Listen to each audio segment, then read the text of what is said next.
¿En quién confiar? ¿Qué hacer en esta crisis de confianza que está viviendo el pueblo mexicano? Pues empezar por uno mismo, porque muchas veces ya no nos queremos ni a nosotros. Por esa debilidad, precisamente debilidad ideológica, carencia de ideas que ha vivido.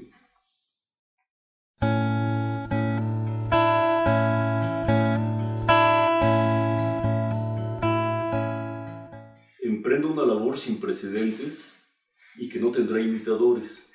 Descubrir ante mis semejantes a un hombre con toda la verdad de su naturaleza, y ese hombre seré yo, ya que aquí se encuentra reunido el bien y el mal, y no sé si la naturaleza hizo mal en romper el molde en que fui vaciado, ya que jamás oculté nada malo, ni pregoné nada bueno, y nunca afirmé lo que consideré falso, solamente lo que consideré posible. Y cuando suene la trompeta del juicio final, me presentaré ante el Supremo Creador, llevando en la diestra esta obra, y le diré: esto hice, esto fui, y así pensé.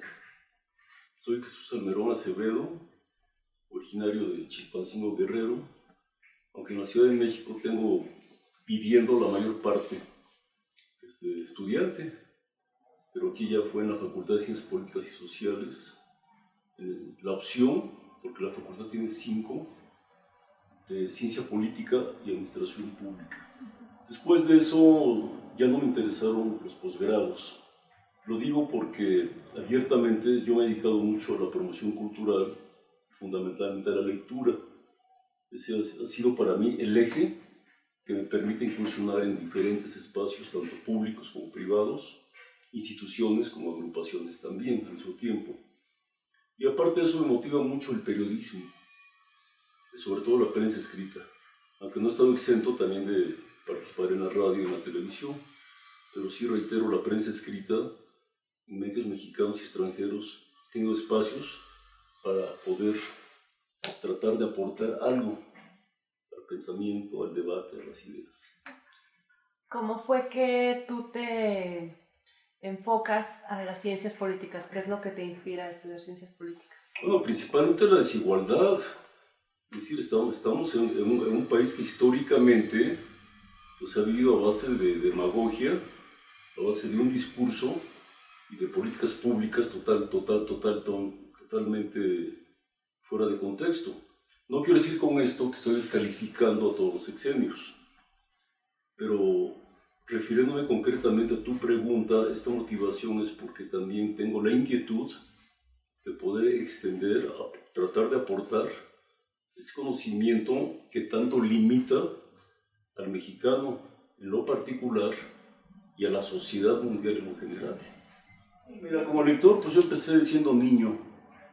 Empecé por varios aspectos. Primero porque en mi casa se respiraba eso. Mi papá cultivó 2 actividades, la fotografía y el periodismo. Él fue corresponsal del Excelsior durante 25 años en el estado de Guerrero. Entonces para mí fue muy familiar conocer amigos de él, con los que después yo fui compañero, a pesar de la diferencia de edades. Incluso el año pasado, en este mismo mes, fue el 24 de mayo, murió un gran periodista mexicano, que fuimos muy amigos, Víctor Payán. Él fue amigo de mi papá originalmente. Después fuimos compañeros en Excelsior a lo largo de 12 años. Entonces yo, en una etapa de los 5, 6, 7 años, yo ya te leía revistas de fútbol, soccer, porque lo jugué muchísimo, pero lo he estudiado y lo he publicado. Tengo mucha obra en libros, en revistas y en periódicos sobre fútbol, soccer.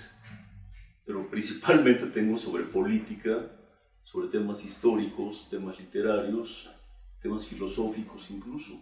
Vamos, la producción que he podido generar es muy diversa en cuanto a fuentes, en cuanto a géneros y temas. Entonces yo como estudiante a nivel de licenciatura, yo tengo una biblioteca como de 4,000 libros y una hemeroteca ya considerable. Entonces para mí eso era una fuente de muchísima fluidez de conocimiento. Y siendo muy joven, solamente en una ocasión tuve que buscar trabajo, que fue en el INJUVE, después se transformó en CREA. Afortunadamente, y esto es parte de algo muy privado, te lo comento, te lo comparto, después todo fue por invitación. O sea, para diferentes cargos, incluyendo Pemex también. En Centroamérica tuve también la oportunidad de ser asesor de 3 presidentes, en Nicaragua, en El Salvador, en Guatemala. Entonces sí te puedo conocer también otros esquemas de gobierno, de otros ámbitos extranjeros. En la casa se leía el Excelsior, cuando el Excelsior estaba entre los 10 primeros del mundo, y era el primero de México. El Universal ni siquiera figuraba en esa escala de la presencia periodística, porque el segundo era el Novedades, que ya no existe, que era don Rómulo Farri. Ya en un tercer lugar estaba el Universal, estaba la prensa y sus respectivos vespertinos. De Excelsior, que tenía 2 ediciones, que eran las últimas noticias, y la extra, que era la del atardecer, de últimas noticias. El Universal, que tenía el Universal Gráfico, en Novedades, que tenía el Diario de la Tarde. Pero yo también, de manera muy personal, mis papás me pagaban semanalmente el periódico Esto, para estar enterado del fútbol principalmente, ¿no? Aunque ya existía también Ovaciones, pero el Esto era para mí también como mi favorito. Y más allá de eso, mi papá también, pues él tenía suscripción con diversas revistas.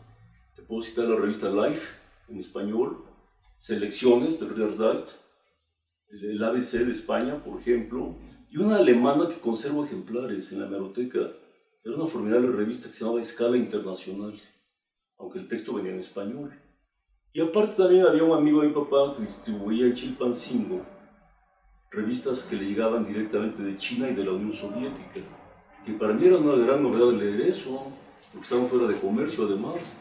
Una se llamaba China Reconstruye, de la época de la hegemonía de Mao Zedong, y la otra también, bueno, de la época de Nikita Khrushchev, como secretario general del Partido Comunista de la Unión Soviética.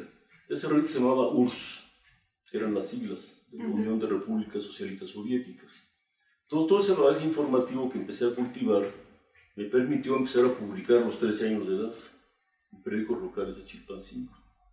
Después me trasladé a la Ciudad de México y tuve la invitación para escribir en la revista de Quehacer Político, en la revista Impacto, en Excelsior, donde duré 12 años, y ahí también tuve la oportunidad, con toda la confianza y la amplitud que me dio estar en un departamento que fue Ediciones Especiales, el llegar a tener convenios de colaboración hasta con 40 diarios extranjeros. Después, en un proyecto que duró 17 años, una revista que no es muy conocida en México, pero con mucha presencia en el extranjero, que se llama Die Billionaire, es el billonario. Pero aparte de eso también, en la radio he tenido espacios por invitación en 3 etapas en ABC Radio. Primero un programa que se llamó A la Espera del Sol, con Paco Rodríguez y Alberto Vega, que ahora está en Televisa. La segunda etapa fue con mi gran amiga que ya falleció, que menciona hace rato, Aurora Verdejo, Adriana Moreno, que ahora está en Canal 40, con Jorge Meléndez. Se llamaba Cartas Marcadas ese programa. Y en la presente etapa tengo la invitación permanente para asistir con Celeste Sáenz de Miera, el programa Voz del Periodista, que se transmite de domingo a domingo en ABC Radio a las 5 de la tarde. ¿Sientes que estás ejerciendo tu vocación? Sí, pero no a un 100% en este momento.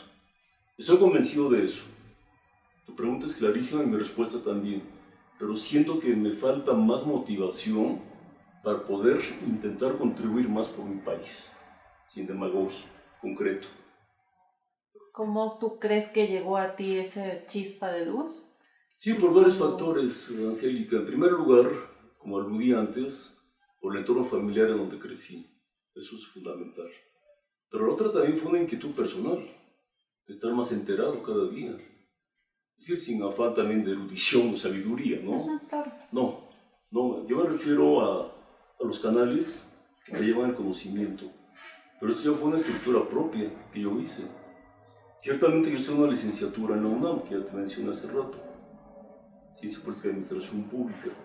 Pero más allá de eso, lo que me permite el bagaje de poder disertar y opinar sobre muchos temas es que en la autodisciplina y gusto que tengo por la lectura, que es muy diversa, que es muy variada y además también con mucha dinámica, y al decir esa palabra me refiero a libros antiguos, a libros modernos y a libros contemporáneos, o a novedades incluso de otros países, pero eso ya es un esquema muy personal que cada quien debe de configurar.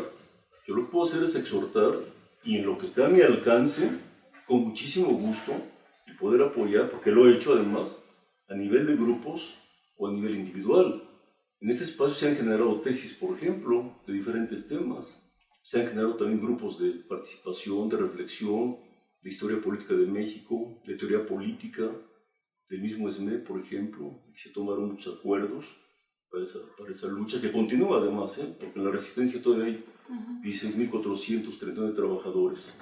En fin, digo, es un afán que tengo de poder propiciar, insisto, mayores canales de conocimiento y participación, porque de otra manera, pues esto cada día se agrava más.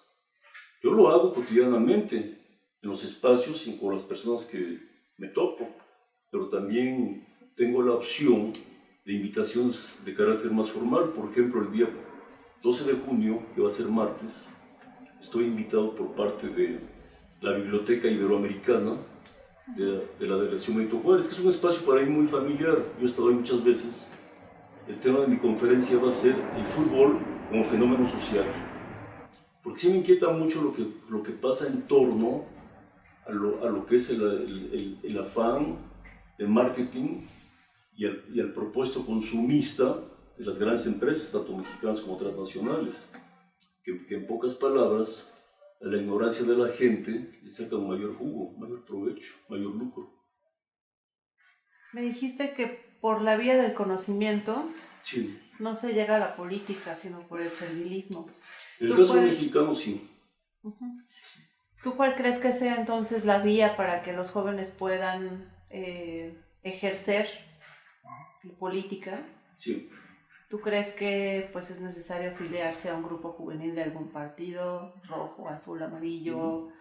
Para ti, ¿cuál sería la mejor decisión o la mejor opción desde tu perspectiva? Sí, mira, los elementos configurativos serían estos, principalmente. Compromiso, congruencia, estudio, reflexión y también una entrega sin reservas hacia todo lo que implique una movilidad social. Pero también con un esquema de frescura.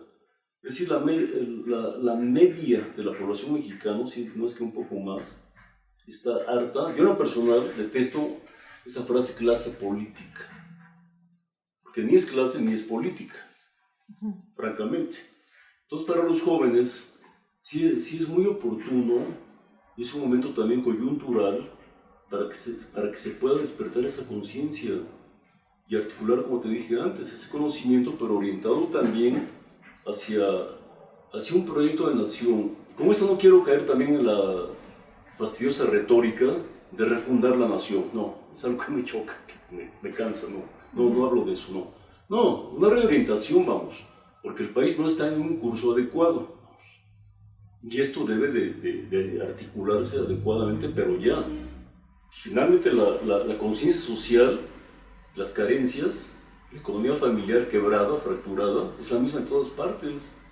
Le podemos poner el mapa que sea, pero eso incide y es también lo propicio para las grandes revoluciones que se han gestado. Claro, que soy muy cuidadoso también en emplear ese término. No estoy hablando que en México vaya a haber una revolución, ni siquiera hay las condiciones para eso.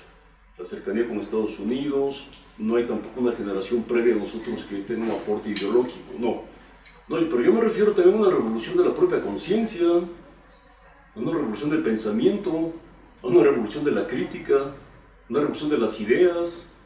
Como hay una frase de la Ilustración que citaba Robespierre, que después fue de la parte jacobina durante la Revolución Francesa, que él decía: nadie tiene derecho a lo superfluo mientras alguien carezca de lo estricto. Y aquí estamos en una desmesura, Angélica. Esto ya raya más que una fractura social.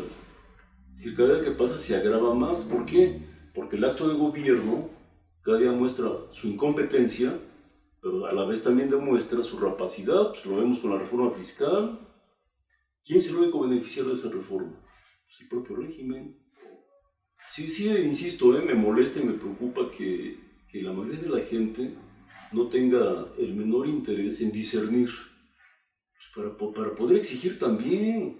Es decir, que la protesta no solamente sea la protesta callejera, que es fugaz, No es útil, porque también yo he sido muy adepto y lo he publicado en diferentes medios y lo he pronunciado en entrevistas en la radio acerca de la obra de Henry Thoreau, que fue el que gestó la desobediencia civil pacífica y cuyos efectos llegaron, por ejemplo, hasta Gandhi, la independencia de la India, o en el caso también del Premio Nobel de la Paz, que fue Martin Luther King.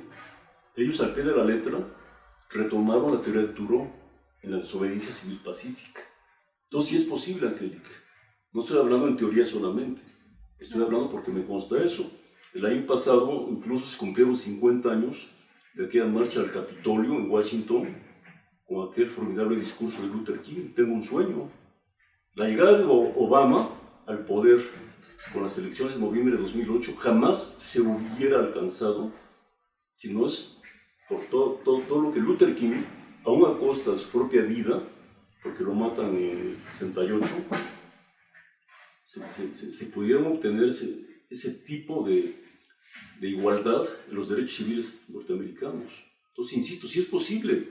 Lo que pasa es que hay que articular también ese tipo de protesta a través del análisis y el conocimiento. Pero tampoco me voy a que el grupo o la masa en su conjunto asimile un conocimiento también de un orden intelectual mayor. No, yo me voy también a un aspecto mucho más concreto. Tampoco caer en el simplismo de un discurso demagogo, no. Porque aquí también en nuestro país se ha deformado mucho el concepto de populismo. No es así como se califica el populismo en México. No debe ser así.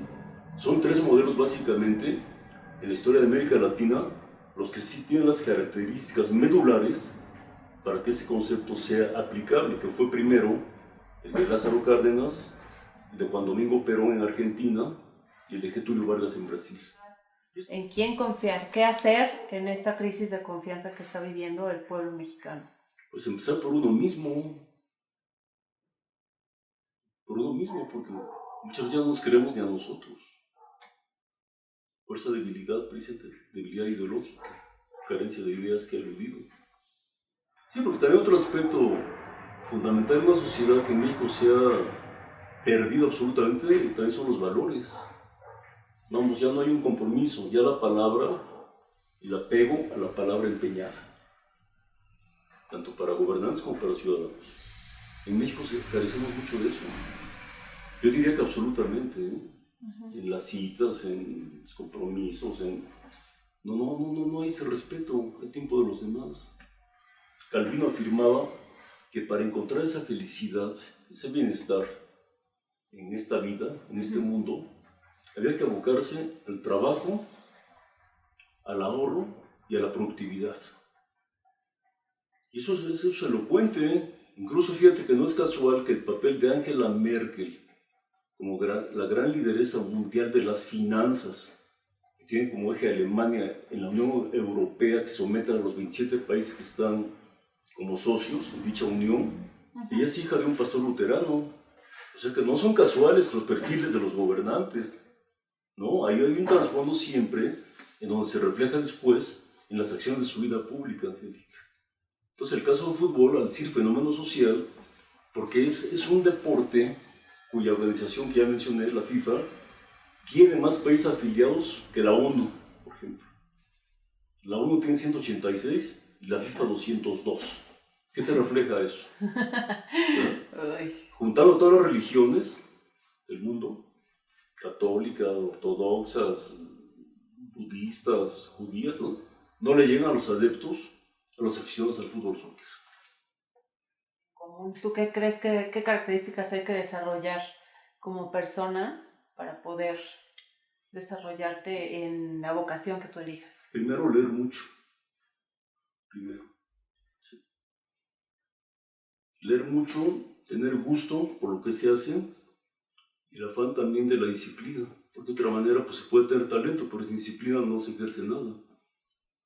Hay un libro muy ilustrativo sobre esto, que es de Rosa Montero, que se llama El amor de mi vida. Cualquiera que veamos el título pensaríamos que se refiere a un aspecto sentimental, pero no. Ella explica perfectamente en el prólogo que el amor de su vida es la lectura, los libros. Y además cita a una amiga que en España hizo un ejercicio que ella le llama entre comillas perverso, pero fue real. Esto consistió en que a 100 escritores connotados de los 5 continentes les hizo una sola pregunta, su amiga la escritora. Si volvieran a nacer, ¿qué preferirían? ¿Escribir o leer? Y 98, incluyendo a Rosa, dijeron que leer. Solamente 2 dijeron que escribir. El mismo Jorge Luis Borges lo dijo repetidas veces: yo soy más lector que escritor. Porque Borges además no era consultor, era lector de enciclopedias, entre muchísimos libros que abrevó en su vida, ¿no? De la A a la Z, de ese grado.